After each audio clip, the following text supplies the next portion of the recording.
Assalamualaikum warahmatullahi wabarakatuh. Alhamdulillah wa syukurillah wa la hawla wa la quwwata illa billah.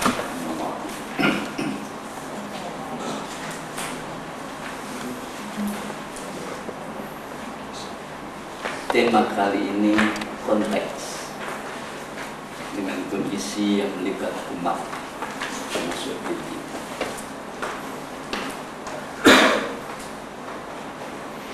Makhluk yang bernama manusia dalam proses menjadinya dalam kehidupannya, dia akan berhadapan dengan situasi di mana dalam situasi itu kepayahan untuk berproses, kepayahan untuk berkembang, situasi stagnan. Di dalam situasi stagnan, seorang beriman tidak boleh menyalahkan sebab A, sebab B, sebab struktur, sebab otoritas. Karena apa? Situasi itu adalah sesuatu fenomena yang nampil, yang terasa, yang harus direspon. Dan dibaliknya adalah amrullah, perintah Tuhan. Kita mengetahui perintah Tuhan setelah tidak mungkinnya hadirnya perintah Tuhan secara wahyu adalah dengan membaca situasi. Pengetahuan tentang situasi adalah 50% dari ilmu. Jadi situasi melibat diri makhluk hidup.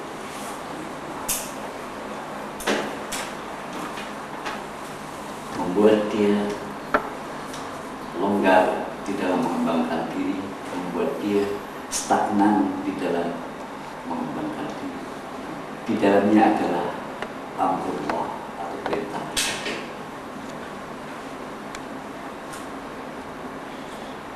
Sejak sedia kala Allah sudah menciptakan kita dalam keadaan berbeda. Tidak ada sesuatu pun yang diciptakan Allah bersifat tunggal. Wa min kulli syai'in khalaqna zawjayn. Dari setiap sesuatu kami ciptakan berjodoh, kiri kanan jauh dekat.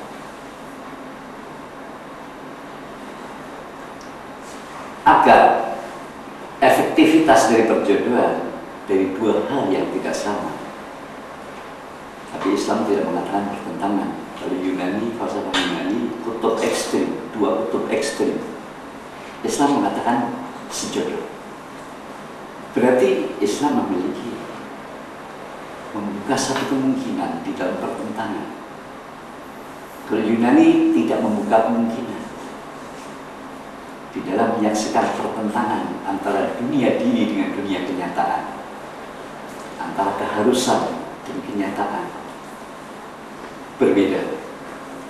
Ternyata misalnya dari Edward Kipling yang bersinambung, East is East and West is West, and never the twain shall meet. Timur adalah timur dan barat adalah barat, dan tak mungkin keduanya bertemu. Ini sikap yang dilahirkan orang-orang barat sebagai pelanjut dari falsafah. Islam tidak mau. Islam mengatakan itu bukan dua kutub ekstrim, itu sejodoh. Dengan kata sejodoh, bukan kemungkinan untuk bagaimana mensintesiskan, bagaimana menginteraksikan. Di dalam kalam lain Allah bersabda,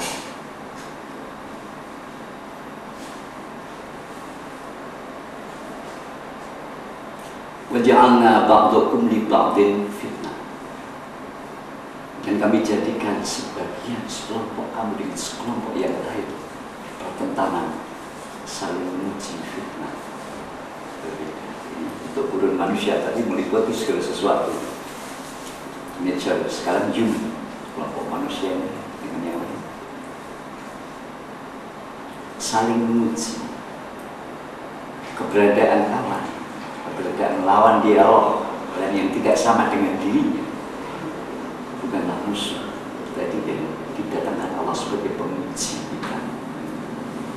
Kalimat selanjutnya, atas biru. Apakah kamu sanggup bersabar?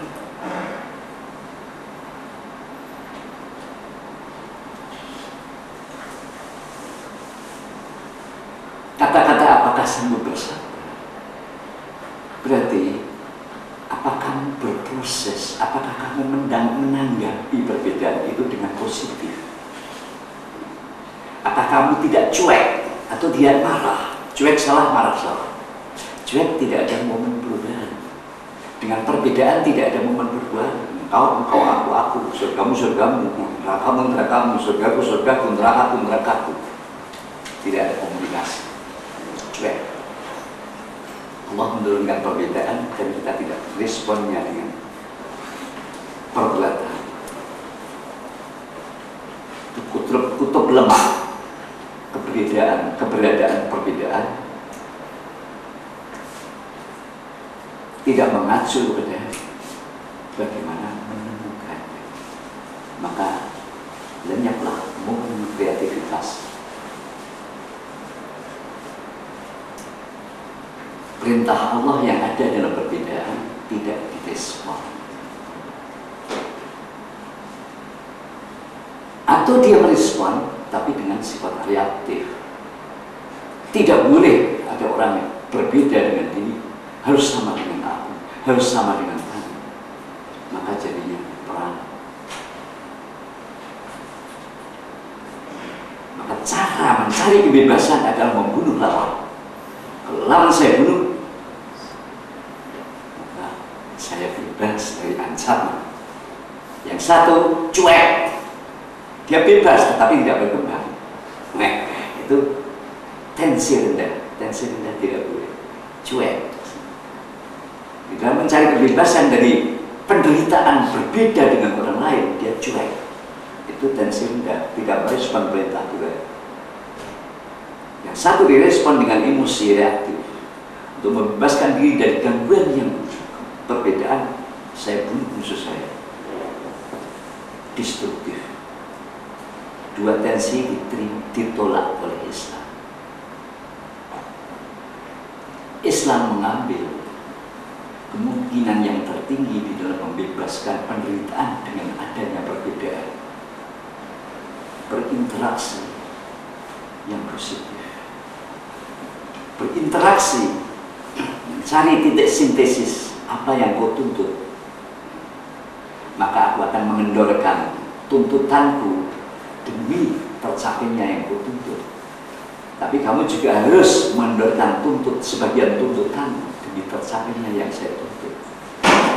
Di situ ada sesuatu momen yang namanya momen pengorbanan. Setiap pihak harus mau mengorbankan diri demi kelestarian bersama.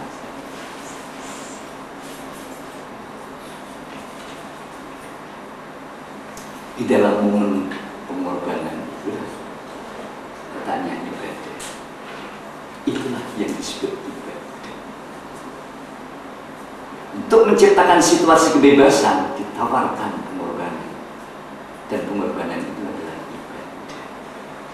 Ibadah itu tidak membunuh orang lain, tidak ingin menangnya sendiri.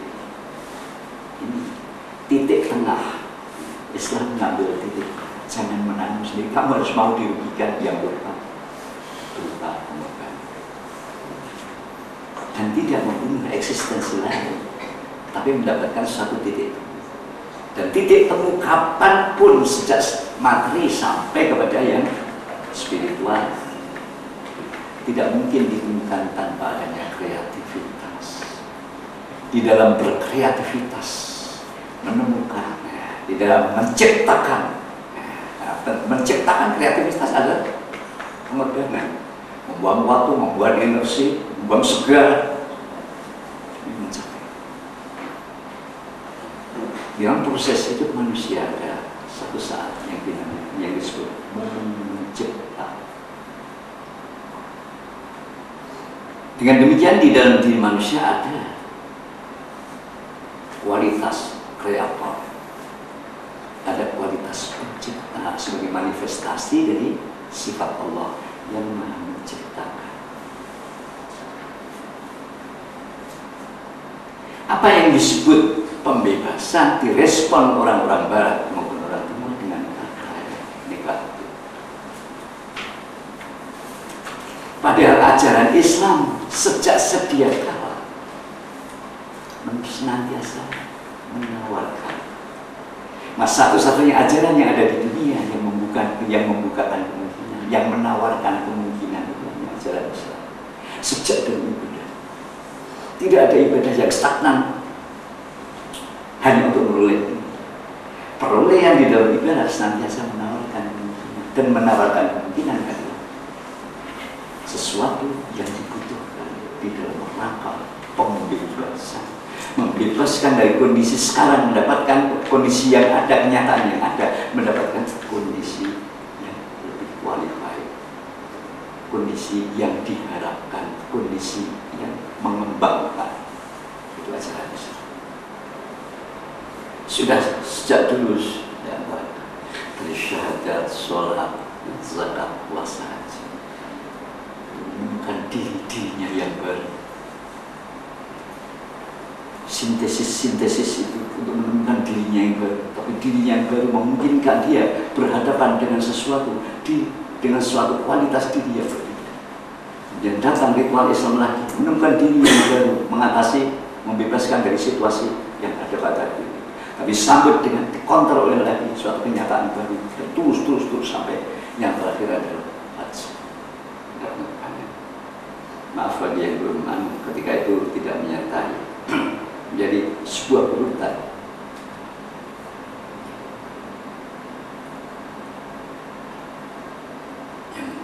Coba saya ulang sebentar. Datangnya syahadat tidak sekedar ikrar,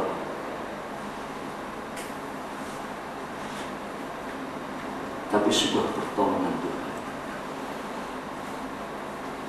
Datangnya syahadat tidak sekedar ikrar, tapi sebuah pertolongan Tuhan. Di dalam kebingungan umat manusia makhluk sadar ini menghayati, menemukan kenyataan dirinya yang dulu, makhluk yang terbatas, segalanya terbatas, hidupnya terbatas, ilmunya terbatas, potensinya semuanya terbatas.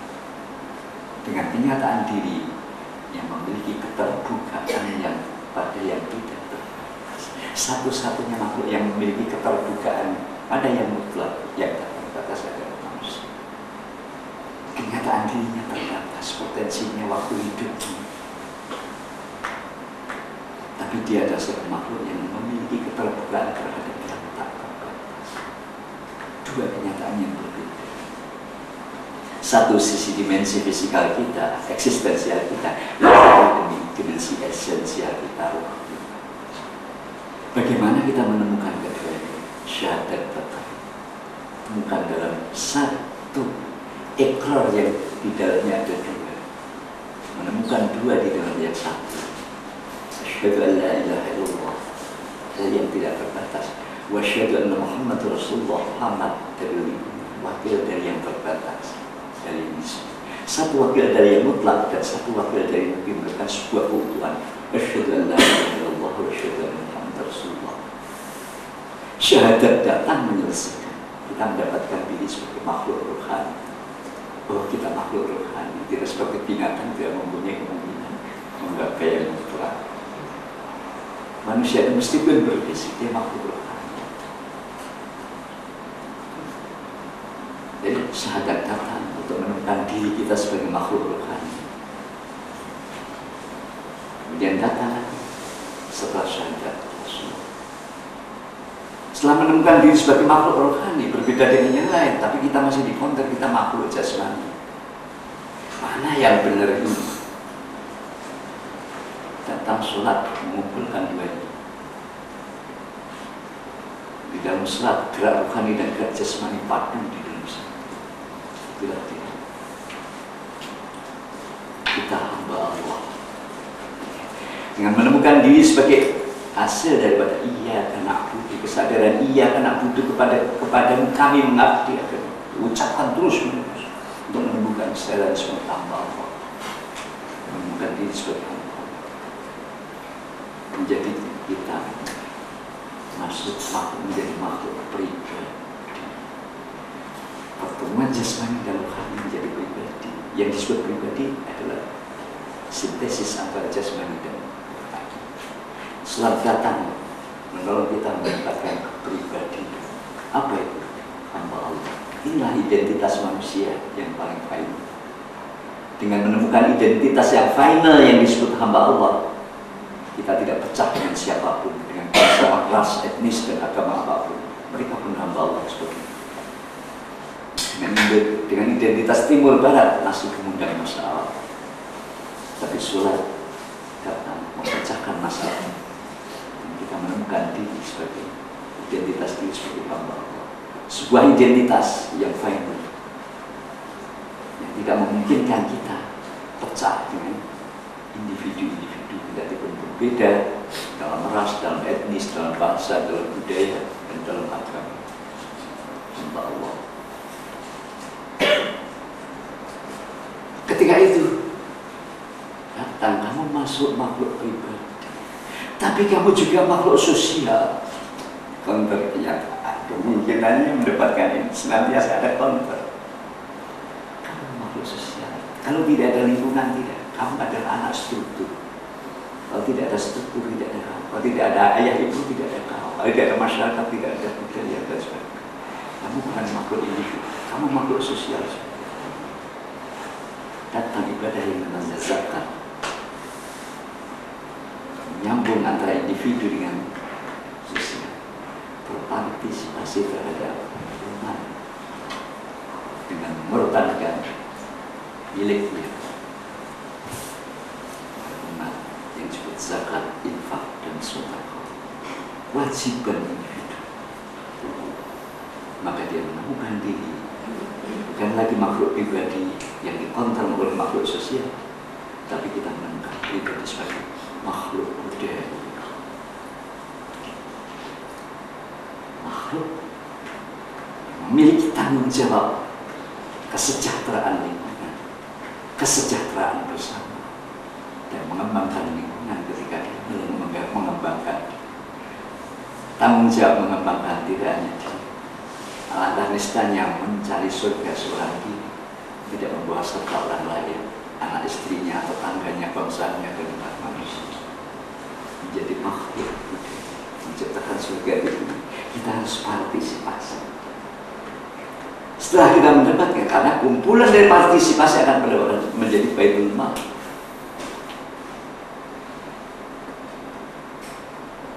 Menjadi sebuah dana, yang dana itu harus di-manage untuk pengembangan, pelestarian, dan pengembangan manusia. Dia terlibat manajernya.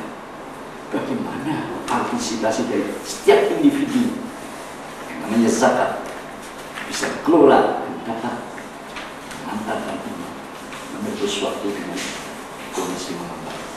Maka dia terlibat manajemen, maka dia menjadi makhluk dengan datangnya zakat manusia yang sosialis, yang menemukan diri dalam dirinya tadi, dan diri seperti individual kan dikonter sosial menjadi. Karena setelah berpartisipasi terhadap yang sosial, bertanggung jawab terhadap ini, dana dari semua warga ini kita apakan? Maka dikelola agar bisa menciptakan surga bersama orang lain. Disinilah setan datang. Ketika mengurusi kepentingan sendiri, setan jadi enak. Ketika sudah memanage urusan umat, dititipi harta umat, di sini setan berkata muncul. Karena setan tidak akan datang sebelum proses. Setan tidak datang ketika kita seorang diri, tapi kita setelah campur dengan orang lain dan berurusan dengan orang lain, apalagi mengurus kepentingan orang lain, setan untuk membelah antara individu dan amanah yang diberikan orang lain. Akhirnya setan, ketika kita menjadi makhluk budaya, ketika memanage milik bersama, menawarkan keabadian dirinya sendiri, menawarkan kemungkinan individunya sendiri, tidak tahu ini sarana ini amanah titipan. Sehingga missnya semua budaya, sejak budaya Firaun sampai budaya modern,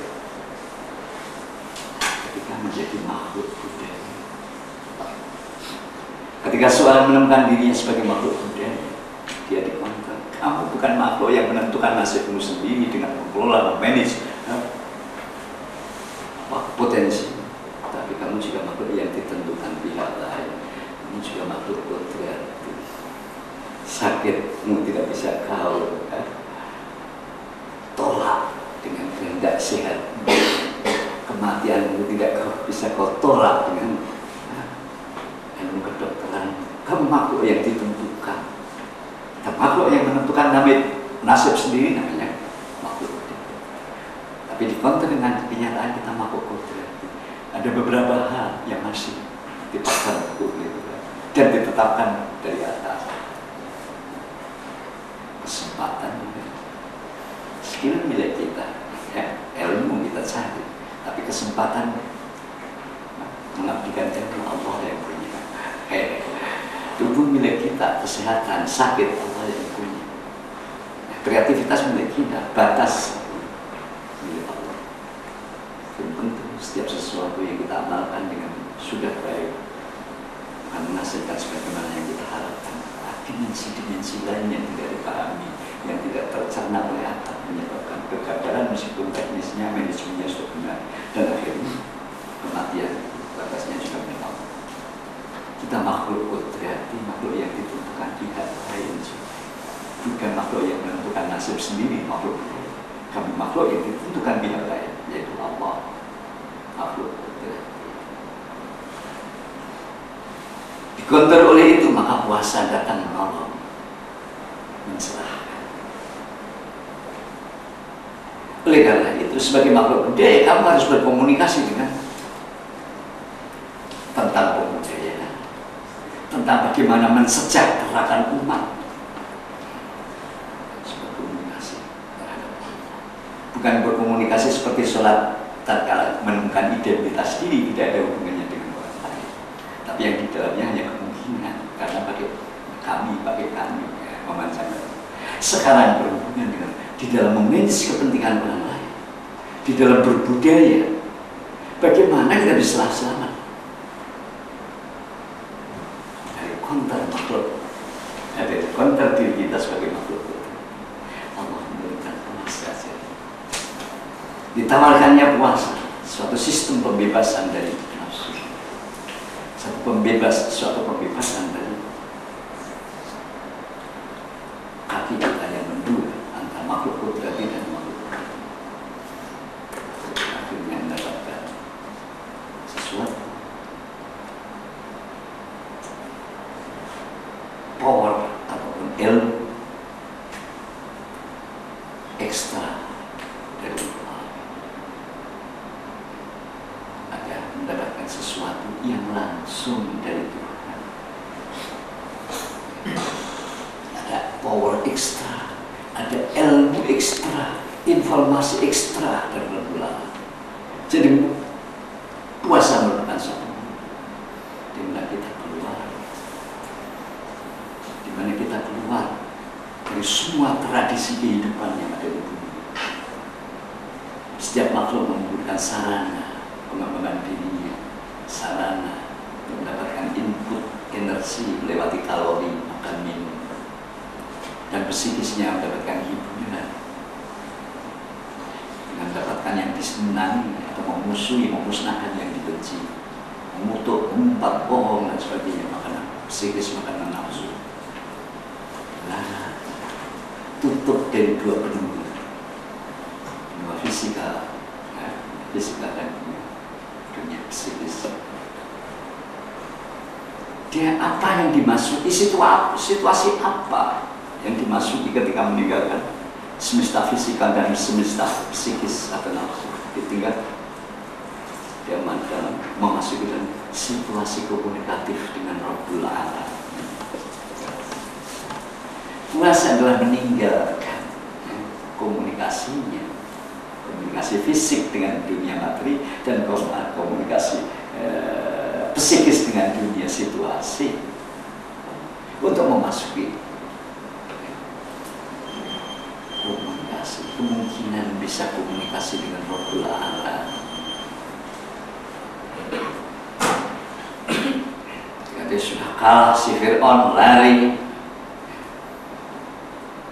ke jalan Fir'aun, tidak berada di Bukit Sinai, dia kalah dengan budaya Fir'aun. Dia tinggal kodrat dulu, makhluk kodrat juga makhluk budaya. Proses budaya kalau salah, kalau vested interest di dalam menerima amanah, akhirnya menjadi tiran kuasa dunia. Padahal kekuatannya ada diambil dari rakyat, fasilitatornya masyarakat, tetapi setelah mumpul dari syarat untuk menguatkan diri, sumber daya negara, sumber daya masyarakat, sumber daya alam, pakai untuk membuatkan diri jadi makhluk kodrat itu tergusur. Musa sampai di Bukit Sinai, Allah pesan mau diberi. Ini kontrol antara makhluk kodrati Musa dengan makhluk budaya yang sama-sama ekstrim. Makhluk kodrati dia orang asing, tidak punya dia tidak punya banyak kawan, dia tidak punya melawan satu tiran yang disuplai semua sumber daya yang disalahgunakan mestinya untuk masyarakat tapi untuk dirinya sendiri. Budaya yang mencak, yang tidak hubungan dengan kodrat, yang tidak mau menerima kenyataannya sebagai kodrat, dia terpinggir. Allah mengatakan fakhlaqna alaika innaka bil wadil muqaddas, lepaskan dua terompah. Dua terompah adalah dua tempat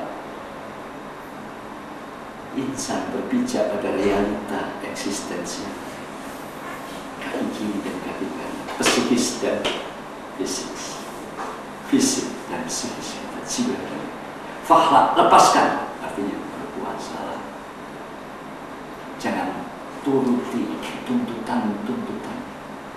Innaka bil wadil muqaddas, kau berada di dalam lembah suci Tuhan, berada dalam situasi komunikatif dengan Rabbul Alam.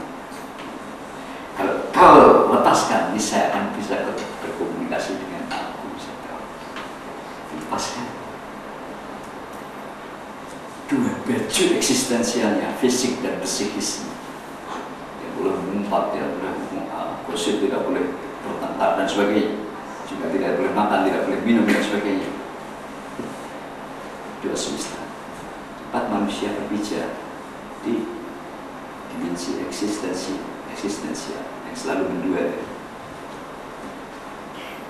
Akhirnya dia masuk dalam urun komunikasi, dalam situasi komunikatif dengan Rabbul Alamin. Apa yang dia hendaki, apa yang ia tuntut, apa yang ia harapkan dari Allah, Allah mau mendengarkan. Hadis Nabi mengatakan ada 3 lingkungan yang doanya diterima oleh Tuhan. Satu, raja yang adil. Satu raja yang adil. Untuk menjadi raja mungkin 1 banding 1 juta karena produknya banyak dan syaratnya juga kompleks. Untuk menjadi adil, 1000 raja belum tentu satu yang adil. Alangkah sulitnya untuk digapai individu untuk bisa berkomunikasi dengan Tuhan, yaitu raja yang adil. Sulit untuk individu sampai ke sana.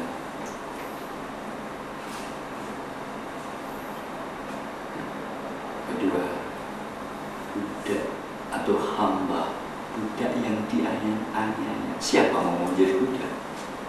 Apalagi budak yang dianiaya, tidak punya pelindung di dunia. Siapa yang ingin menjadi budak demi kemerdekaannya? Tidak bisa. Supaya tuntutannya doanya dikabulkan oleh Tuhan, malah budak yang dianiaya. Raja yang adil sulit. Jadi budak yang dianiaya tidak mau. Yang ketiga, cara Islami. Seorang sholimin sebelum dia berbuka, orang puasa sebelum dia berbuka, waktunya habis asar sampai maghrib, doalah doanya tidak ditolak, doanya didengarkan. Saat puasa, saat komunikatif dengan Roh Ta'ala. Susah juga. Dua-duanya susah, secara budaya dan secara kodrati susah. Akhirnya secara agamis, secara religi, puasa. Susah juga. Dan saat selapar-laparnya, yaitu ketika antara maghrib, antara asar dan maghrib, mintalah makan. Bisa dialhamdulillah. Fakhlaqna ilaika, lepaskan dua terumpaman. Innaka bil wadil muqaddas itu. Kau berada dalam satu lembah suci itu, lembah komunikatif dengan Rabbul Alamin. Maka masalah manusia yang berkaki dua sebagai makhluk kudrati dan makhluk kultural, makhluk budaya telah diatasi, menemukan diri sebagai makhluk sejarah. Kalau sudah diilhami, bukankah terbuka kemungkinan? Kalau sudah terbuka kemungkinan untuk mencari solusi, untuk mencari way out dari stagnasi dan dilematis sosialnya, dia menjadi makhluk sejarah, makhluk yang memiliki kemungkinan.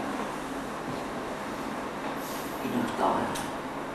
Tapi ketika kita berproses mendapat bisa menguapkan kemungkinan demi kemungkinan dengan power ekstra dari Rabbul Alamin, yaitu hasil puasa itu, kita masih berkontor diri kita. Kamu tidak hanya makhluk sejarah yang berjalan menuju ke depan terus-menerus. Kamu adalah makhluk yang mengulang-ulang. Kamu makhluk masih juga makhluk yang mengulang-ulang. Makhluk kosmos. Kamu makhluk kosmos yang mengulang-ulang. Meskipun saya hidup terus menuju ke depan, meninggalkan yang usang, mencari yang baru terus sampai ujung linear sejarah. Tapi kamu makhluk yang mengulang-ulang. Di dalam melaksanakan itu, di dalam realisasi, mendapatkan sesuatu yang baru, kamu dengan pengurangan-pengurangan. Malam, siang, tidur, jaga, berbuat, istirahat, pergi, pulang. Makhluk yang dulu melingkar-lingkar. Mana? Kenyataan selalu mengkontak itu. Itulah ibadah haji, menyatukan diri kita antara makhluk kosmis dengan makhluk sejarah. Maka harus diulangi dua-duanya. Di sana diulangi dan disintesis. Diulangi, maka kita makhluk mengulangi terus tawaf, cium aja selama tawaf lagi, cium. Kalau kita siang malam, istirahat, kreatif, istirahat, terus semuanya mengulangi. Diulangi kita sebagai makhluk kosmos. Tapi juga mengulangi kita sebagai makhluk sejarah. Perjalanan linear mencari air, hajar mencari air, sa'i sebelum ketemu air tidak akan berhenti terus. Meskipun di sini itu gambarannya, tapi tidak melingkar. Gambarannya sampai soal Bani Marwah sampai. Tapi yang dicari adalah air. Apabila air ketemu dia berhenti. Makhluk sejarah. Antara makhluk sejarah yang dilambangkan dengan sa'i, dengan makhluk kosmos yang dilambangkan dengan Allah, dilaksanakan bersama-sama, dipadukan. Tidak mungkin linear dan pengulangan itu bisa bersatu, kecuali harus berhenti di satu titik. Maka kita harus berhenti dalam satu titik. Titik itu adalah titik wukuf di Arafat. Akhirnya kita berhenti dalam satu titik yang namanya wukuf, titik henti yang disebut Arafat. Sebenarnya kalau kamu sampai kepada kondisi ma'rifat, kenal Allah, maka namanya Arafah. Pada ma'rifatlah dua semesta itu lebur jadi satu, mengulang-ulang dan berjalan terus dunia, makhluk sejarah dan makhluk kosmos. Dari situ membuat gerak baru, bukan mengulang dan bukan melingkar, tapi mengulang sekaligus melingkar, bisa bertemu. Gerak itu adalah gerak pengorbanan. Kumpulkan batu lebih dahulu di Musdalifah. Manakala ada setan, setan itu bukan di luar, semuanya di dalam. Kalau tidak mengorbankan diri untuk sunnah, kata hati, jangan nanti kamu jadi miskin, jangan nanti miskin. Nah itu setan. Jangan nanti kamu tidak bisa sampai idul. Siapa yang menyampaikan ideologi? Saya akan mengatakan penemuan. Kalau Ismail itu kau bunuh, Ismail satu-satunya anak pada Ibrahim, dilempar simbolisasi, melempar setan, sebenarnya ke dalam melemparnya, membuang suara hati yang negatif yang menantang pengorbanan itu. Gila Ibrahim kau, satu-satunya anak yang kau harapkan, dengan kenyataan tampan cerdas. Sekarang, bagaimana kemungkinan? Bagaimana hari depanmu? Kalau ya, ini saya melempar ya. Kira-kira, ya, dengan kira-kira melempar keluar. Siap untuk memfilter hati dari bisikan-bisikan, membuat suatu gerak yang disebut gerak spiral.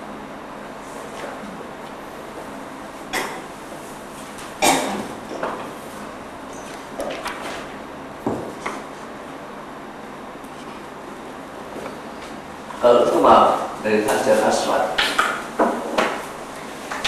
ke Hajar Aswad dan diulangi masih di tempat itu juga. Kalau sa'i dari Safa dan Marwah ini sesungguhnya linier,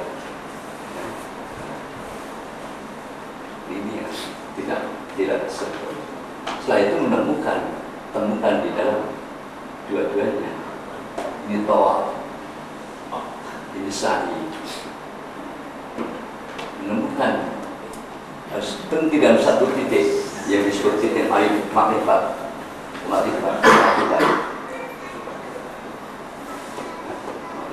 di Arafah. Dan dari sini kita mulai membuat gerak yang mengandung dua-duanya. Gerak itu gerak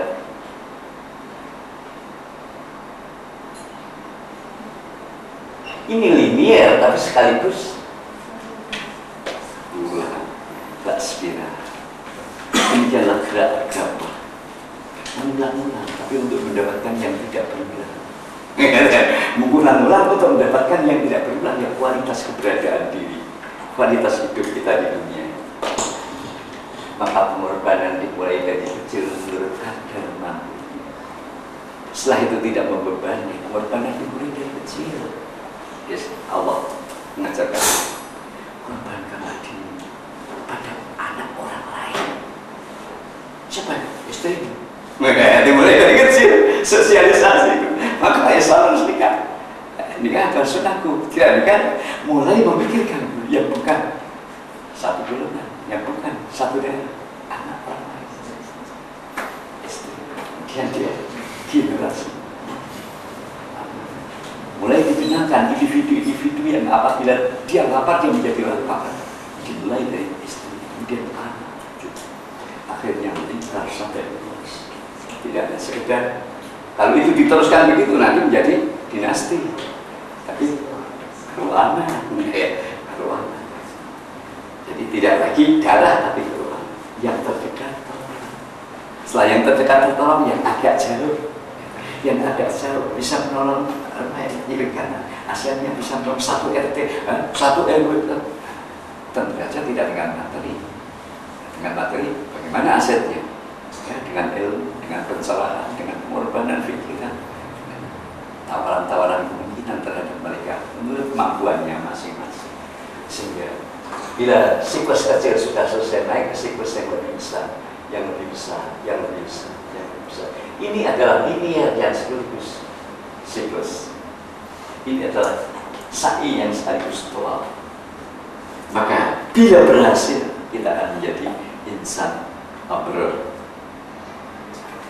Mabrur hajinya, insan abrar. Ya. Jadi insan abrar. Boleh bertanya? Ya, boleh jalani. Bentar sebelum. Saya bertanya. Jadi selama kita hidup, bagaimana kalau kita tidak menemukan titik momen itu? Apakah hidup kita akan terulang-ulang lagi sampai kita menemukan titik momen yang menuju kita selamat tadi? Bagaimana? Islam tidak ada teori pengulangan, anggap jawab atau reinkarnasi. Karena tidak adanya itu di dalam sisi yang tinggi, sisi tinggi itu roh yang dari Allah. Yang ada sisi rendah. Pengulangan itu sisi rendah, sisi fisikal. Kita mati dikubur menjadi inorhani. Inorhani diserap oleh tumbuh-tumbuhan menjadi rohani lagi. Tumbuh-tumbuhan dimakan binatang dimakan manusia. Itu yang ada reinkarnasi. Kemudian sisi psikis, wataknya gitu sekarang dipakai oleh si A. Sifat tetap berulang-ulang juga ya? Itu pengulangan. Itu, ya? Tetapi yang tidak pengulangan adalah roh tanggung jawab. Roh tanggung jawab sekali diberikan kepada manusia, sekali pulang dan bertanggung jawab. Jadi satu periode.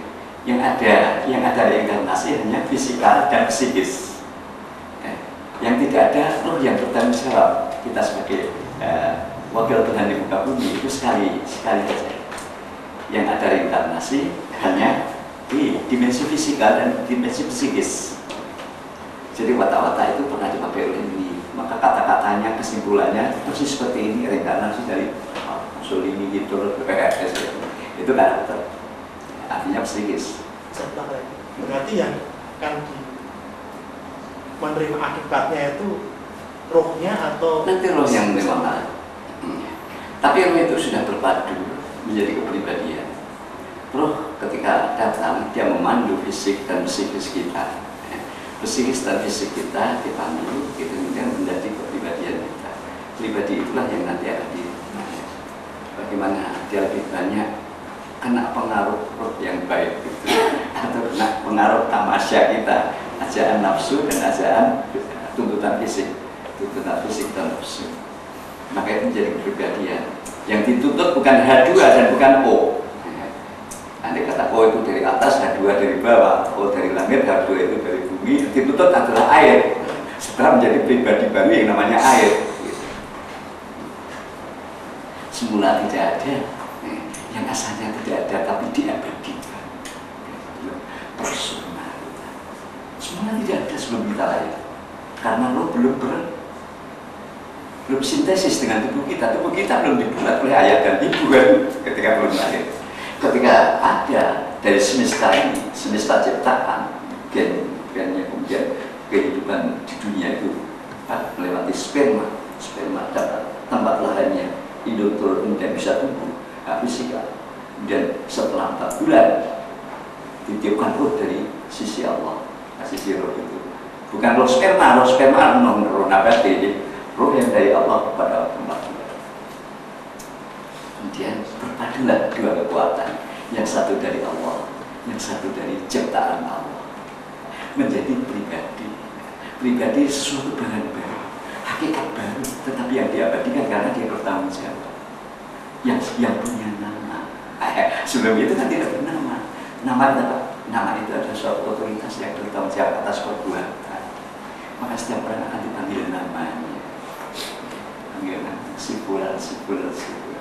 Dan budaya di dunia bernama. Ini yang berhak, ini yang dituntut, ini yang dapat. Nama itu mewakili aktualisasi diri perbuatan. Nama itulah yang sebelum lahir belum ada, tapi setelah lahir dia menjadi abadi, bertanggung jawab. Nama personal itu gabungan antara kekuatan dari Tuhan dan kekuatan dari ciptaan. Jadi yang mana yang pengulangan? Yang pengulangan justru yang bukan tanggung jawab. yang ada tanggung jawab ini tidak mengulang sekali selesai. Yang tidak bertanggung jawab yang itu Superman. Fisikal Superman, psikis watak-watakan Superman. Ya. Karena ada beberapa dari ahli-ahli tarikot ya, dia mungkin lebih memahami ada reinkarnasi itu ya. Jadi dengan dasar ayat Al-Quran surah Al-Baqarah ayat 28 bahwa manusia orang-orang dihidupkan, dimatikan, kemudian dihidupkan lagi, kemudian dimatikan lagi, kemudian dia akan menghadap padaku dalam keadaan yang utuh, keadaan roh dari Allah yang satunya bagus menjadi bagus lagi. Itu bukan masalah yang nggak. Kita memang kita hidup. Asalnya tidak ada hidup. Kemudian dimatikan, kemudian hidupkan lagi, dibangkitkan di masyarakat. Itu mengenai proses. Ini dasarnya ini, jadi bahwa roh itu dari Allah yang suci tadi, dia akan kembali kepada Allah dengan suci lagi. Roh itu senantiasa dalam keadaan suci, ya. Tapi bukan roh itu yang diadili. Roh itu pemandu kehidupan. Maka ketika dicabut oleh Allah, ya, pemandu ini dicabut oleh Allah, hasil interaksi roh dengan badan ini menjadi pribadi. Ini yang dituntut, bukan roh yang dituntut. Jadi rohnya kembali ke tempatnya dan fisik kembali ke tempatnya, bumi. Ya, yang akibat dari pertemuan itu mendapat kekuatan baru, mencipta hakikat baru. Ya, yang bertanggung jawab setiap individu, yang selalu unik, tidak pernah ada yang benar. Selalu unik karena yang dari Allah, meskipun yang dari Allah mempunyai kualitas-kualitas paling tidak hampir sama yang bersifat rohani, tetapi kualitas yang dari bumi, karakter yang dibawa oleh orang tua bapak ibu ini menciptakan sebuah wadah fisik yang berbeda. Maka tidak ada individu yang sama. Disitulah individu-individu itu bertanggung jawab. Roh kembali kepada Allah dan kepada suci. Betapapun orangnya jaga. Karena itu tidak ternodai, yang roh itu tidak ternodai. Tanya Pak, kalau kita melihat ajaran Islam, kita boleh mengatakan bahwa yang percaya inkarnasi itu berarti tidak percaya adanya roh. Reinkarnasi. Boleh kita katakan? Iya, ya, kan roh banyak. Ya. Ya, roh itu banyak. Karena yang inkarnasi tadi kan bukan rohnya. Bukan roh. Bukan rohnya. Ya. Jadi dia tidak mengenal adanya roh itu. Ya boleh jadi, tapi dia merasakan kan adanya suara-suara yang mengajak baik, yang mengajak selamat dalam hatinya kan dia paling dia tahu itu ada otoritas. Ketika mau berbuat jahat, dia jaga hatinya sendiri. Itu paling dia merasakan kehadiran itu yang senantiasa mengajak baik, mengajak agar punya andil dalam kehidupan, agar punya nama baik. Itu ada. Kendatipun itu namanya apa dia tidak tahu. Itu ya. Tapi dia tidak mengenal roh. Ya, tidak mengenal. Maka ajaran yang kapan dia diturunkan, nah itu yang jelas dari hadis Nabi. Ketika bayi berumur 4 bulan sudah siap, sudah menjelang, dia akan menjadi kesatuan fisik yang sempurna untuk menerima panduan. Jadi ketika berumur 4 bulan, dia bukan lagi bersifat alami, bukan ruh nabati dari yang dibawa oleh sperma, tapi sekarang dia sudah calon khalifah. Setelah umur 4 bulan ini calon khalifah sudah, bukan makhluk biasa. Kalau dari roh awal sudah mulai diturunkan. Ini Pak, realnya kan Dalai Lama itu kalau udah mau diganti kan dia mencari ke seluruh negeri bayi yang kira-kira mirip siapa yang bisa mengalami itu. Jadi itu yang dianggap inkarnasi dari Dalai Lama itu. Makanya setiap bayi dia dipersiapkan terus diambil ke sudah jadikan itu. Iya, itu agama lama. Memang tradisi purba itu juga di Jawa itu. Setiap orang yang memiliki ilmu tertentu ketika mati dia susah mati sebelum melimpahkan ilmunya kepada pihak yang lain. Ada kejadian susah mati sebelum ada orang lain yang menerima estafet. Itu. Kalau di Jawa berkeilmuan, tetapi kalau di Tibet sana reinkarnasi karakter yang dipakai ini siapa lagi yang akan memakainya? Tapi bukan roh. Bukan roh. Bukan.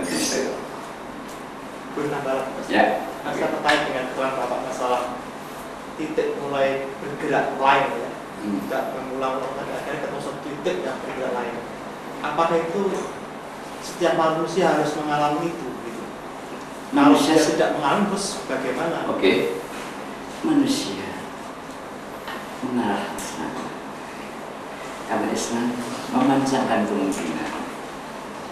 Setiap ibadah memancarkan kemungkinan untuk ibadah selanjutnya. Setiap pengabdian memancarkan kemungkinan untuk pengabdian selanjutnya. Itu sifat Islam yang diajarkan. Islam menemukan individu, dia menemukan sosial, ibadah sosial, dia menemukan ibadah budaya dengan ibadah perjuangan bersejarah, setelah akhirnya menjadi insan yang sempurna. Ya, jadi seseorang yang mengucapkan asyhadu an la ilaha illallah wa asyhadu anna Muhammadar Rasulullah sudah ada programnya, akan kesana. Cuma kemampuan kamu baru sholat saja, belum sampai sehat, tapi sudah meninggal, sudah dianggap sampai karena tujuanmu ke sana. Karena masalah batas jatah hidup itu bukan di tangan kita, di tangan Tuhan. Tapi rel kereta api yang kau naiki mengarah ke sana. Meskipun kamu berhenti karena usia, karena tugasmu sudah selesai. Sudah. Setiap yang mengarah kepada kebenaran dan mati di tengah jalan syahid hidupnya. Ada saksi, setiap perbuatan sebelumnya bahwa kamu mengarah ke sana. Maka ada pahlawan-pahlawan. Pahlawan udah hargai itu apa? Belum bisa mencapai kemerdekaan. Dia mengarah ke kemerdekaan kok. Karena Timur belum merdeka, mati jadi bunga bangsa pahlawan. Kan dia mengarah kepada kemerdekaan. Masalahnya apa? Bukan masalah kayak itu. Jadi sungguhnya ilustrasi untuk mengulang yang sudah, karena ada yang sudah saya menyampaikan. Maka manusia mengulangi tadi tidak mungkin berkembang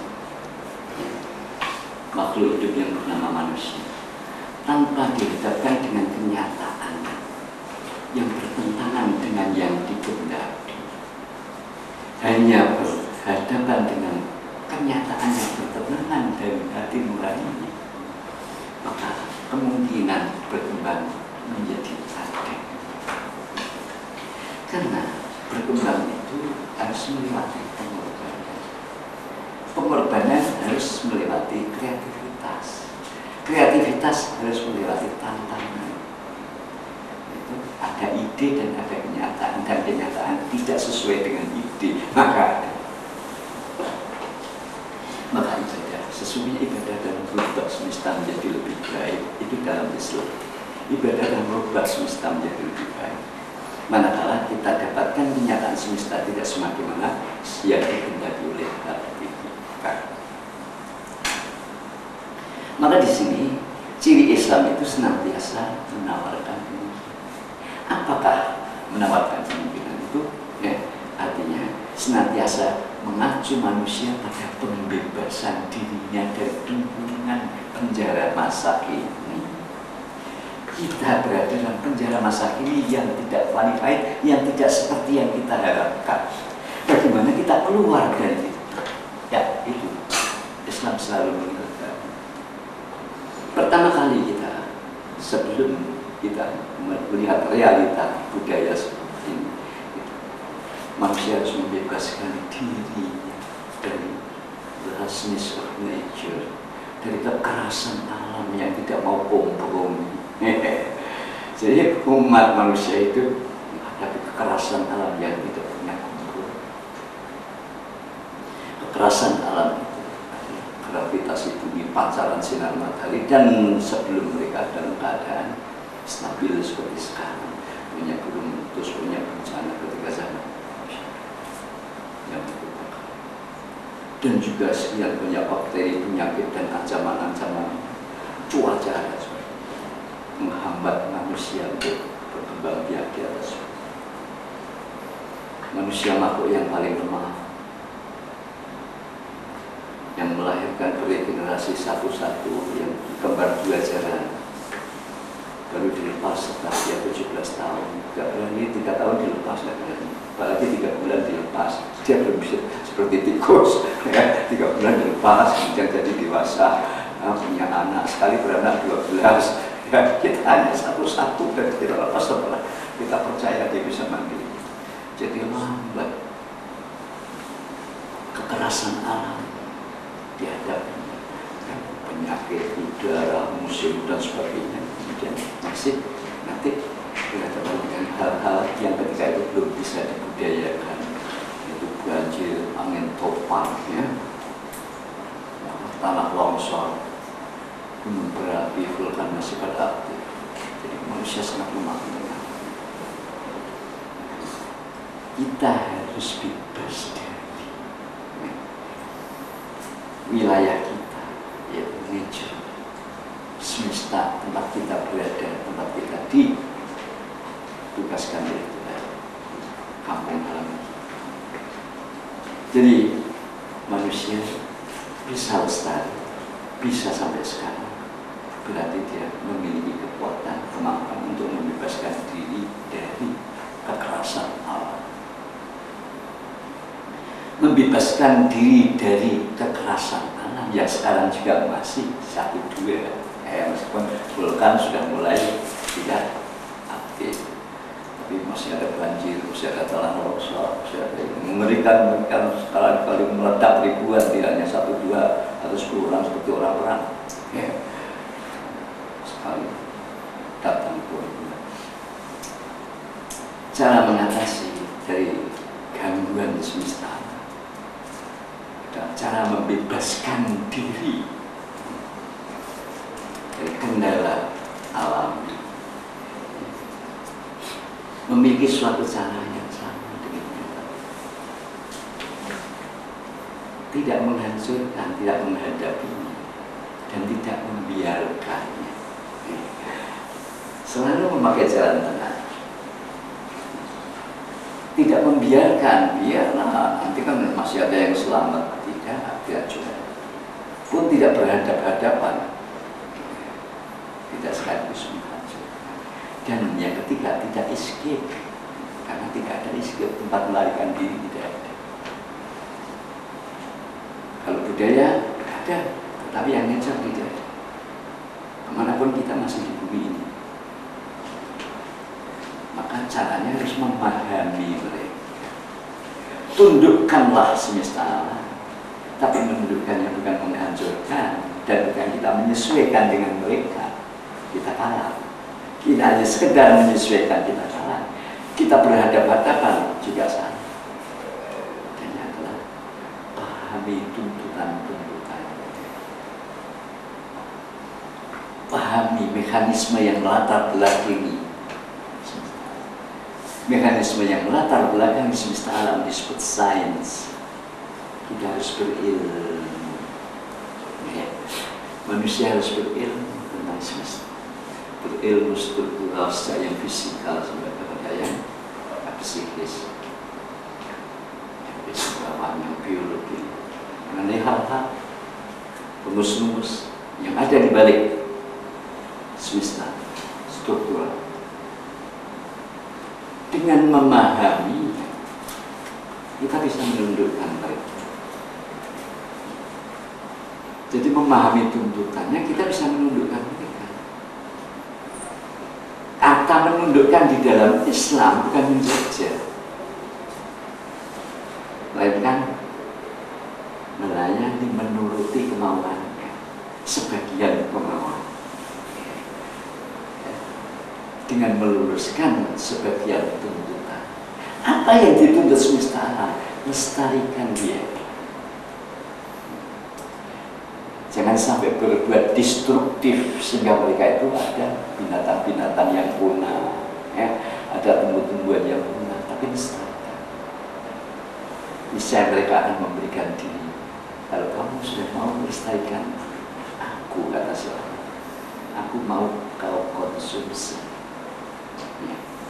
Kalau tidak melestarikan, awas, dia pun tidak akan memberikan hasil kreativitas hidupnya, yaitu sumber daya. Dengan melestarikan, maka alam ikhlas untuk kita bunuh. Buahnya, bijinya, mineralnya, asal tidak dihancur.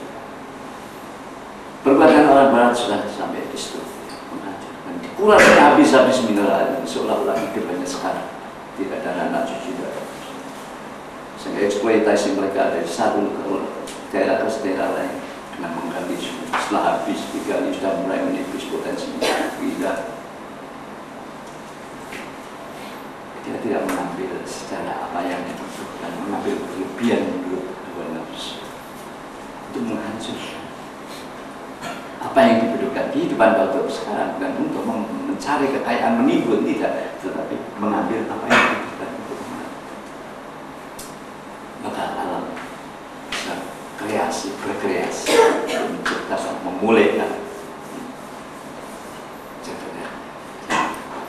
Manakala kita mengetahui rumus-rumus yang ada di balik, yaitu rumus-rumus itu tuntutan-tuntutan yang ada di balik alam semesta, yaitu rumus keilmuan. Dan kita respon dengan baik.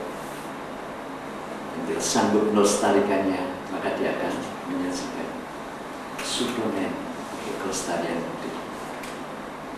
Menjadi ada hak dan lalu saling memberi.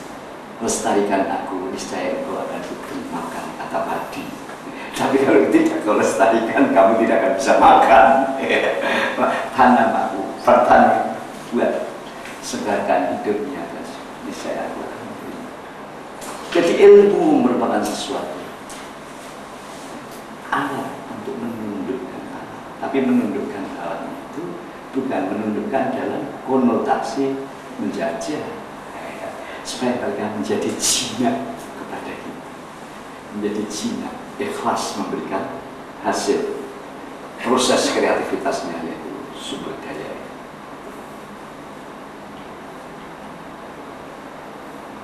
Itulah yang disebut dengan istilah Islam.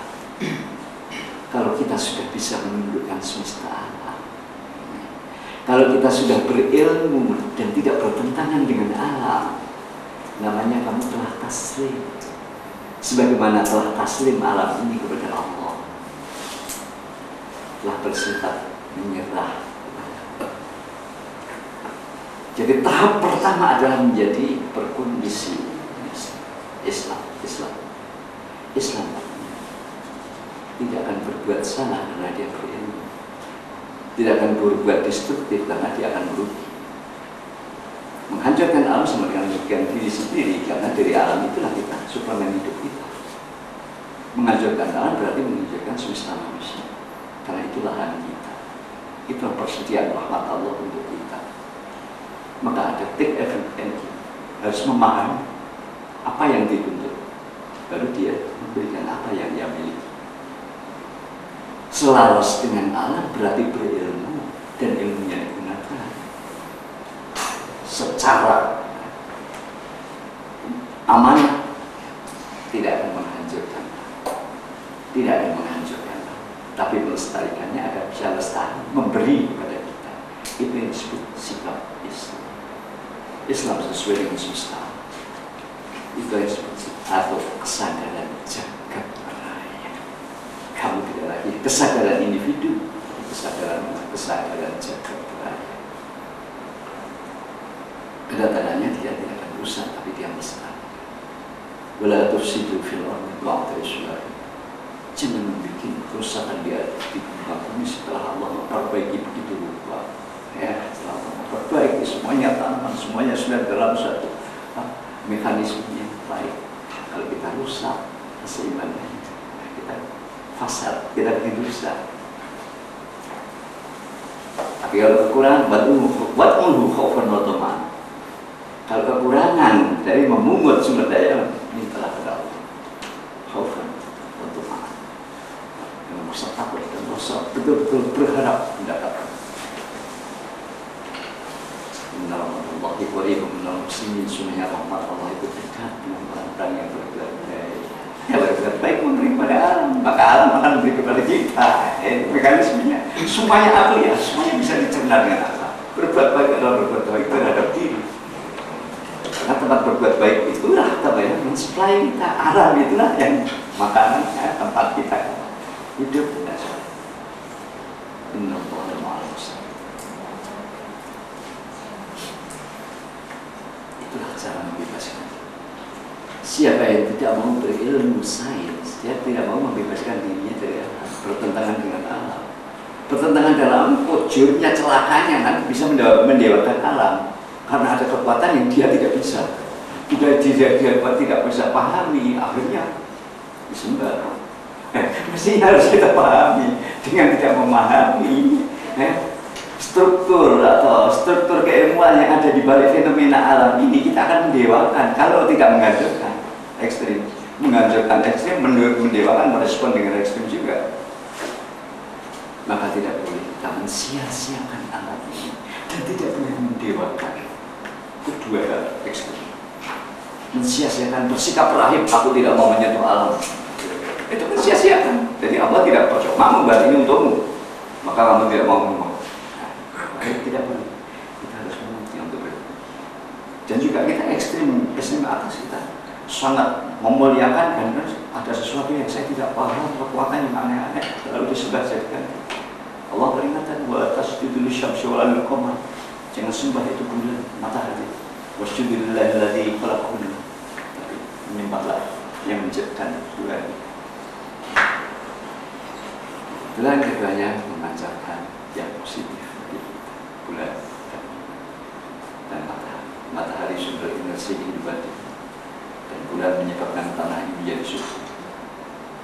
Jadi bulan itu tidak hanya hiburan pada waktu malam kita bisa gitaran, baca puisi, romantik kan. Tidak ada bulan, hancur.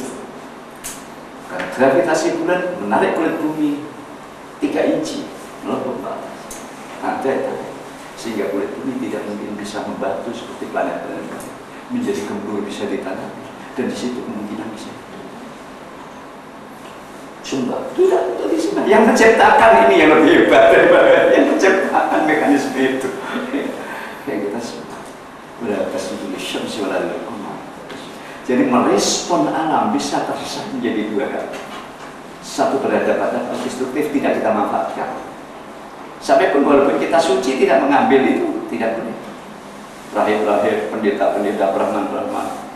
Kalau saya sampai memungut alam, saya menjadi mengenali kesucian saya. Tidak ada ajarannya, tidak dianjurkan dalam Islam. Karib, bersuci-suci. Berarti Tuhan memulurkan nilai itu kamu tidak mau terima. Anak sombongnya kamu, anak sombongnya. Rasa suci sehingga tiduran dengan tiduran rahmat dari Allah tidak diterima. Pun juga dia menerima berlebihan tidak hanya sebagai suatu suplemen, tapi dijadikan sumbangan berlebihan dari Allah. Merusak agama. Dari sikap ekstrim kita mencari meninggalkan 2 sikap ekstrim, mencari terobosan yang mengandung kemungkinan. Sehingga kita berdialog seolah-olah kawan hidup. Melestarikan kau, tapi lestarikan juga aku. Kita manage alam sehingga menjadi subur, kita mendapatkan hasil. Itu bebas itu adalah bebas dari. Bebas dari ini adalah bebas dari kendala alam. Dan tindakan budaya secara Islami diikuti dengan tindakan spiritual. Karena menyentuh realita alam akan mengandikan hadir sang kreator yang memanage alam, yang memanage hubungan antara diri kita dan alam, yang menciptakan diri kita dan alam, dan yang menghubungkan keduanya saling menyempurnakan. Setelah itu dapat tumbuh apa yang dapat nama iman. Maka kepercayaan ada, sampai ini jujur. Ada pihak ketiga. Kalau tidak ada pihak ketiga, antara saya dan alam berbeda. Saya tidak bisa memungut dari alam, dan alam tidak bisa memungut nilai dari kita. Berarti yang menciptakan alam dan yang menciptakan diri kita. Kalau ada, ini mesti ada konseptor, dan konseptornya pencipta dari keduanya, manusia dan alam. Kalau percaya pada itu, maka kita menjadi terlibat pada sebuah ya ayyuhalladzina amanu dzkurullaha dzikran katsiran. Wajiban bebas dari. Wahai orang-orang yang beriman, ingatlah kepada Allah dengan ingat yang sebanyak-banyak. Sabbihuhu bukratan wa asila, dan bertasbihlah setiap pagi dan setiap setiap. Jadi dengan ingat Allah yang sebaik. Bagi sebanyak apa kita mengingat Allah? Sebanyak kita menemukan ciptaan Allah. Sebanyak kita menemukan ciptaan Allah. Sebanyak kita dihadapkan dengan nilai-nilai yang ditawarkan oleh Allah kepada kita. Ingat ini dari Allah, maka kita harus sentuh dengan atas nama Allah. Ini dari Allah nih, maka kita harus bersyukur pada Allah. Jadi ingat yang sebanyak-banyaknya itu bukan hanya bibir saja kita ini. betul-betul sadar. Ya. Kita hanya memotivasi, ingat dipikir, ya pikir besar, hanya memotivasi. Setelah itu kita bisa praktek, tidak pernah menyentuh sesuatu tanpa ingin tahu. Mau kemain nama kuntum Allahu bima ta'maluna basir. Dia bersama dimanapun kamu berada dan apa dengan yang kau lakukan, dia mengetahui. Afdhalul iman, sebaik-baik iman. Jadi iman yang sungguhnya berhadapan dengan makhluknya ini berhadapan dengan Allah, dengan pelayanan Tuhan. Allahnya tidak kelihatan, pelayanannya nyata. Tawaran-tawaran, nasihat-nasihatnya, kita dikritik orang, itu bukan berhadapan dengan musuh. Allah yang sedang mengkritik kesalahanmu melewati orang itu. Berhadapan dengan Allah dan sebagainya dan seperti itu. Akhirnya kita lebih mudah berkembang.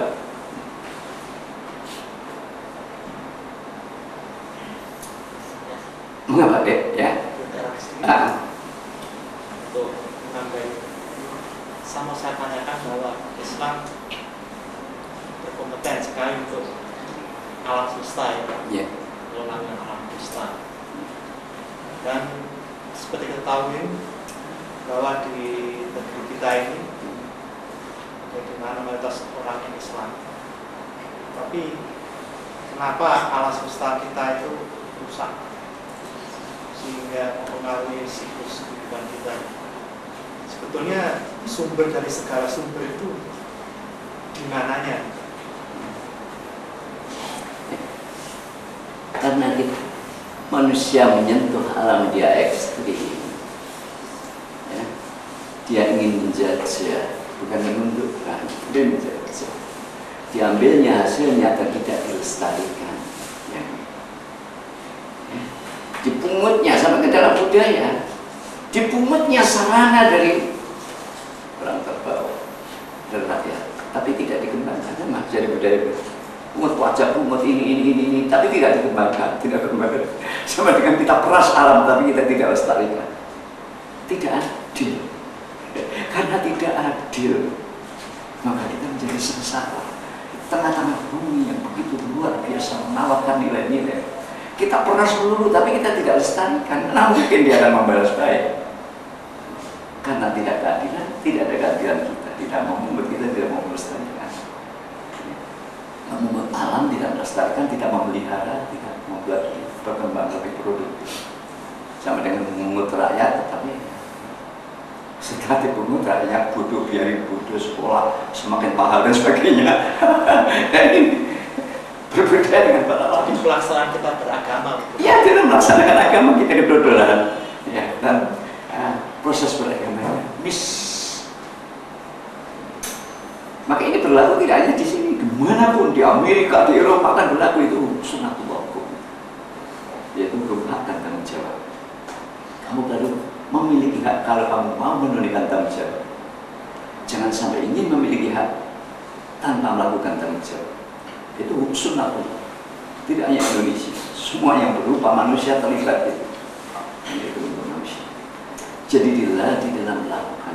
Maka ibadah itu ibadah, karena kebanyakan pengertian ibadah di dalam orang-orang awam itu ibadah cuma bentuk-bentuk sholat ini ritual, tapi manifestasinya tidak ada. Ya,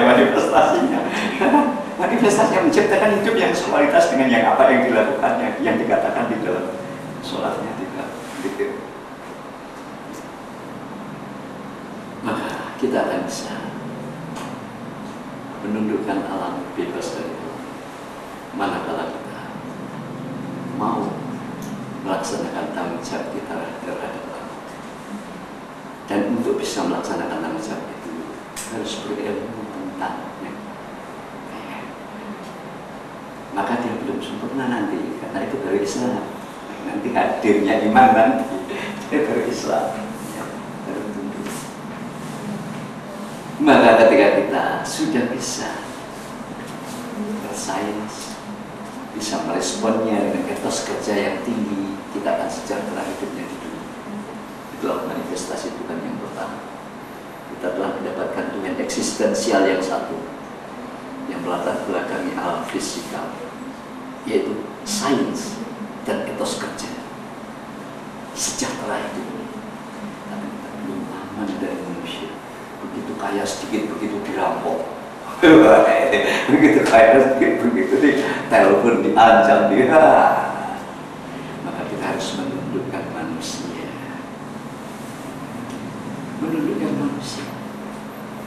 harus sama dengan menundukkan anak. Pahami tuntutannya. Kita harus memahami, kita harus mengetahui apa latar belakang manusia. Manusia adalah orang lain, ditinjau dari subjek individu kita. Orang lain itu sama dengan diri.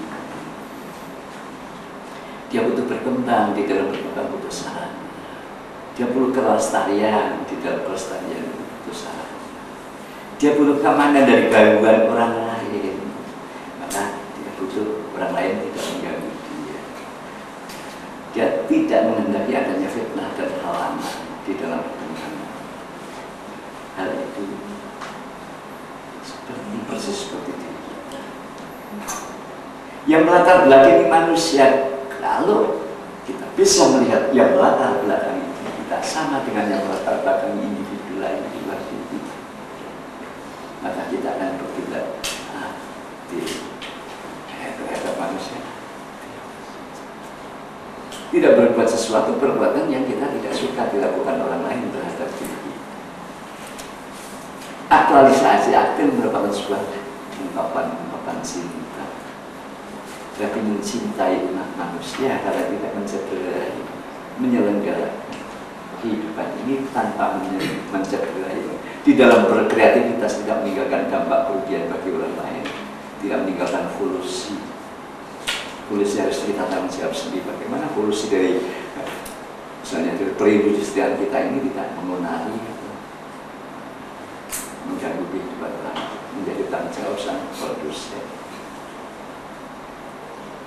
Bagaimana kita tidak menghalangi orang lain atau mengkat kemungkinan berkembangnya orang lain sebagaimana ekonomi bebas sekarang. Yang kuat, yang lemah tidak akan bisa, karena ada aturan yang menyebabkan dia terpotong dari bagian besar. Dia membebaskan orang lain untuk berkompetisi dengan sehat tanpa membuka hukum dan memagari orang lain yang baru muncul.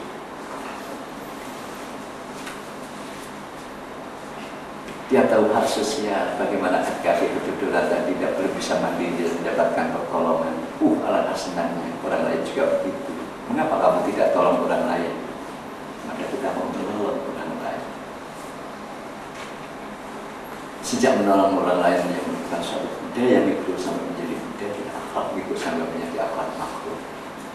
Memberi untuk konsumsi dan memberi untuk produksi. Memberi sekedar untuk menghilangkan lapar dan memberi supaya dia bisa bekerja. Jadi moral makro. Tidak sekedar memberi untuk konsumsi, tapi memberi untuk bisa mandiri dan tidak menerima pemberian lain.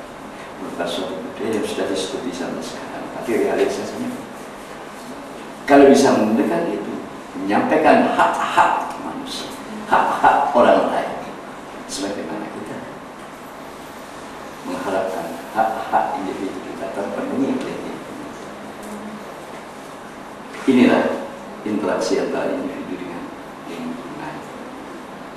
Interaksi kalau tidak diwajibkan, kalau tidak dipaksa, ya, maka dia tidak akan tumbuh.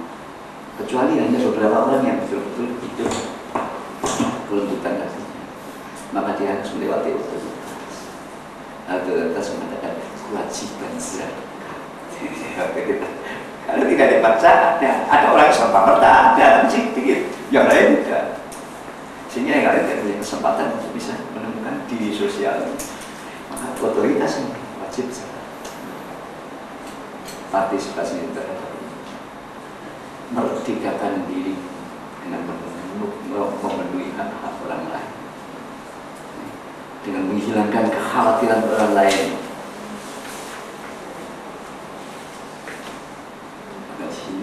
Terjadi apa sesuatu dimensi baru, namanya dimensi komunikasi antar manusia yang berdikta saling menolong, yang disebut etika dan moral. Menegakkan moral menjadi dia bebas dari manusia. Kalau kamu tidak mau diinjek, jangan menginjek orang lain. Kalau dia melukai, jangan melukai orang lain. La yu'minu ahadukum hatta yuhibba li akhihi ma yuhibbu li nafsihi. belum iman seseorang kamu sebelum mencintai pihak lain sebagaimana mencintai diri. Adil. Kalau kamu tidak mau, orang lain juga tidak mau. Kamu senang, orang lain juga senang. Nah, kita sebagai. Jadi itu tanda iman, itu tanda ma'rifat. Bukan ilmu, kalau ilmu berhadapan dengan semesta struktural untuk taslim, tadi Islam. Mendudukkan alam dengan ilmu, mendudukkan manusia dengan makrifat. Kan? Ya ayuhan nas, wahai manusia, inna khalaqnakum min dzakarin wa untha. Ciptakan kau dari laki-laki dan kemungkinan kepanjangan dari itu semoga lebih luas. Kemudian bersuku-suku dan berbangsa kita arafu dan saling mengerti. Agar satu makrifat terhadap. Ketika makrifat terhadap lain sama-sama memberikan hasil menawarkan hasil kreativitas, jadi dipungut oleh lain dan ditukar dengan hasil kreativitas mereka. Supply saja, tapi aku tidak punya pangan, sana mensuplai pangan. Terjadi baru ternilai, berprestasi kreativitasnya masing-masing. Dengan adil, dengan kesepakatan. Wah, tapi saya kan lebih tinggi dari kamu. Saya bisa menciptakan TV, kamu cuma bisa materi-materi atau baca betul-betul. Tidak ada yang lebih mulia dari jenis-jenis. Inna akramakum indallahi atqakum. Siapa yang lebih mulia lebih takwa, yang paling banyak pengorbanannya. Dalam komunikasi itu lebih banyak pengorbanannya pada dia. Itu yang lebih mulia. Bukan jenis pekerjaan ini atau jenis pekerjaan itu. Sama-sama kita bertakwa, sama-sama kita menyajikan hasil kreativitas kita. Di situ tuh. Jadi apa yang disebut makrifat. Tidak bisa makrifat dicari di dalam gua dengan kemenyan, tidak bisa. Makrifat dicari dengan bergaul dengan manusia supaya paham apa yang dikehendaki orang lain. Dan pemahaman ini diberikan tadi sehingga adanya orang lain membebaskan kamu tidak dikendala oleh orang lain. Karena orang lain itu seperti ini, tahu orang lain maka tahu diri, tidak tahu orang lain tidak tahu diri. Maka identifikasi diri siapa saya itu saya tidak tahu kalau tidak orang lain yang mengatakan. Kalau siapa fisik saya minta pinjam sama cermin, saya minta tata. Oh itu pakai kubis dan sebagainya. Siapa fisik saya, tapi siapa aku kita yang tidak kelihatan. Cermin tidak membantu, harus aku lain yang jujur. Refleksinya adalah orang lain. Karena semua indera manusia terarah keluar, baik indera lahir maupun indera intelektual, ya, mengacu keluar, menyorot yang dulu tidak bisa menyorot dirinya sendiri. Dia tidak paham siapa dirinya, hanya bisa ketika, tapi melihat refleksi. Dia tidak bisa mengetahui, manusia tidak bisa mengidentifikasi dirinya sendiri. Jadi identitas manusia itu akan sesuai dengan apa yang dia lakukan. Apa yang dia lakukan yang kena dampak orang lain. Jadi orang lain yang siapa kamu? Saya pernah ditempelin gue sih panjang tangan. Suka nempelin orang. Orang yang pernah dimaki, wah si pemaki. Maka identitas manusia apa yang dilakukan dan apa yang dilakukan yang merasakan bukan aku, orang lain yang kena dampak perilaku. Jadi hanya bisa melihat aku, kita melewati apa kata orang lain yang jujur dengan benar. Karena dia yang menerima dampak aktualisasi diri kita. Jadi identifikasi kita bukan pikiran kita, bukan angan-angan kita, bukan cita-cita kita. Identitas kita itu apa yang kita lakukan. Disebut pelukis karena dia gambar, juru petani maka dia menggarap. Apa yang dilakukan itulah namanya. Identitas manusia adalah bagaimana dia aktual keluar dan kemudian menyajikan hasil aktualisasi dirinya, produk nilainya disajikan kepada orang lain untuk itu, supaya yang disajikan itu bermanfaat, manis, arum, dan sebagainya, bukan pahit, beracun, dan sebagainya. Dengan demikian identitas manusia adalah perbuatan. Maka manusia tidak tahu perbuatannya sendiri, karena ketika berbuat dia seluruh potensi diri.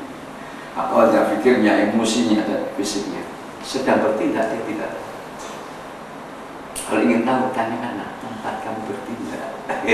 Kepada siapa kamu bertindak? Kepada siapa kamu berbuat? Itu yang merasakan. Tanyakanlah. Wah, kamu kejam. Nah, kalau orang lain menolong kita menemukan identitas diri kita. Tidak bisa manusia makrifat terhadap diri sendiri sebelum makrifat terhadap manusia. Kan dalam komunikasi kita tentang itu. Tidak bisa makrifat kepada Tuhan sebelum makrifat kepada diri. Makrifat kepada diri harus makrifat kepada orang lain dulu.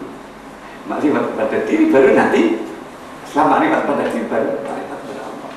Baru kenal Allah. Aku telah kenal Allah tapi dia mengasingkan diri, tidak bisa itu. Tidak pernah bergaul dengan manusia kok belum kenal Allah.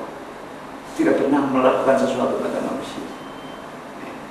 Itu mungkin, tapi agama pun tatkala manusia masih 1-2. Sekarang manusia menjadi penghuni yang banyak. Ketika agama perban masih bisa di gua-gua, sekarang sudah tidak bisa. Kenal pada Allah melewati kenal pada manusia. Kenal pada diri sendiri melewati kenal pada manusia. Refleksi. Kenal pada Allah melewati kenal pada diri. Jadi sebelumnya ada apa yang kita lakukan terhadap orang lain. Nah, itu tanda iman. Kalau kita adil, la yang mengaku hatta yuhibba li akhihi ma yuhibbu li nafsihi. Belum iman saudara kamu sebelum melayani orang lain sebagaimana melayani diri kita sendiri. Wah, itu satu tesis yang dibuat oleh Rasulullah. Maksudnya hubungan makrifat, hubungan dari militer, hubungan dari makrifat. Bagaimana kita bisa mengatur sinkronitas kita dengan iman, saling membantu, saling memberi, saling menyempurnakan, tolong menolong kita kehidupan ini. Itulah caranya bebas dari manusia. Saya bebas manusia dengan makrifat, dengan iman. Terlalu ringkas itu. Tapi kalau diberikan buah payah. Islam dengan iman kamu bebas dengan manusia. Dengan Islam kamu bebas dari kata. Nah, Islam sulit. Islam harus mengetahui ya, dan kemudian ilmu dan dengan ilmu bisa melatih ini, bisa melestarikan. Dan iman juga sulit. Harus bisa melatih manusia. Makrifat itu sulit. Mengetahui diri sulit. Maka sering manusia menjadi drop, stres, depresi, malas bekerja, malas berbudaya. Karena menemukan dirinya dalam keadaan tidak kualitas, menemukan dirinya dalam keadaan memalukan.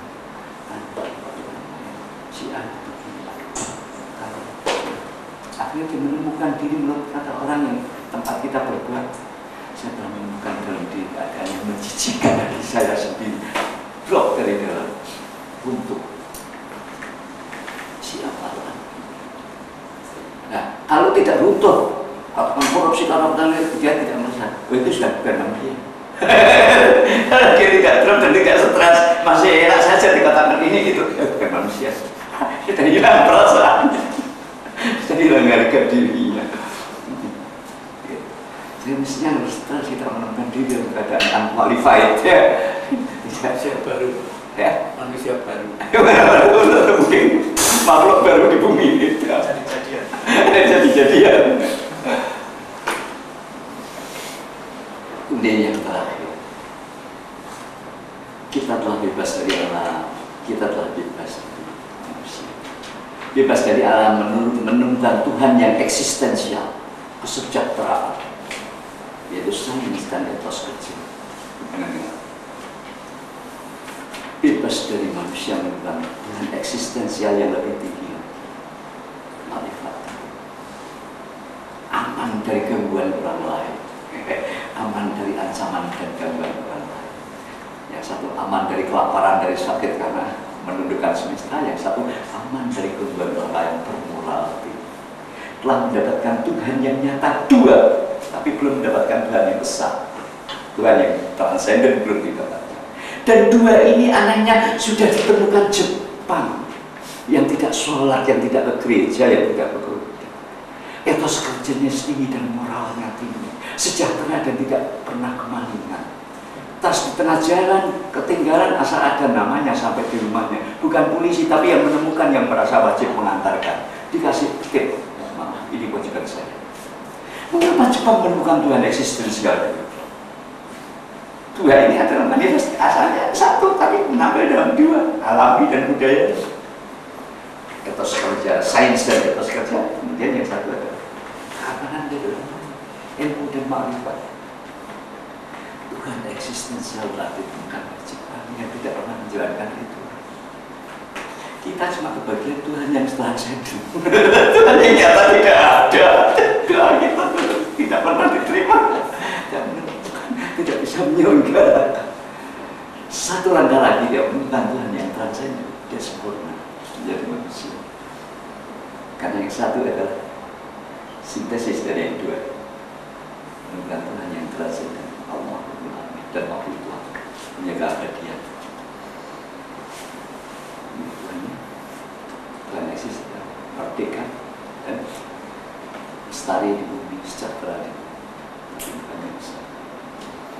Tuhan yang transenden yang tidak kelihatan, itu Tuhan yang nyata, itu Tuhan yang esensi yang tidak kelihatan, yang kita sembah.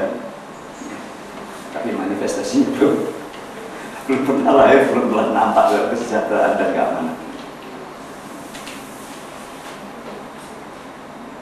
Tuhan yang ketiga, bagaimana cara menundukkan Tuhan yang ketiga? Ya. Yang pertama alam, cara menundukkan alam sudah dengan ilmu dan etos kerja. Moral dengan penampilan, dengan keikhlasan. Moral itu ikhlas, ya. Terus ikhlas berkorban buat orang lain.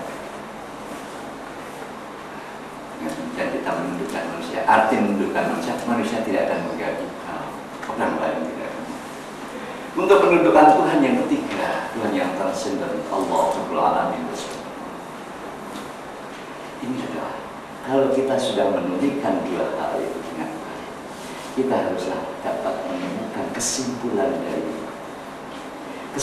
dari itu yang belum ada di Jepang, yang diperoleh oleh itu adalah kesimpulan yang ketiga, menemukan yang transenden itu senantiasa rela berkorban untuk alamnya dan untuk manusia, dimensi natural dan dimensi itu yang perlu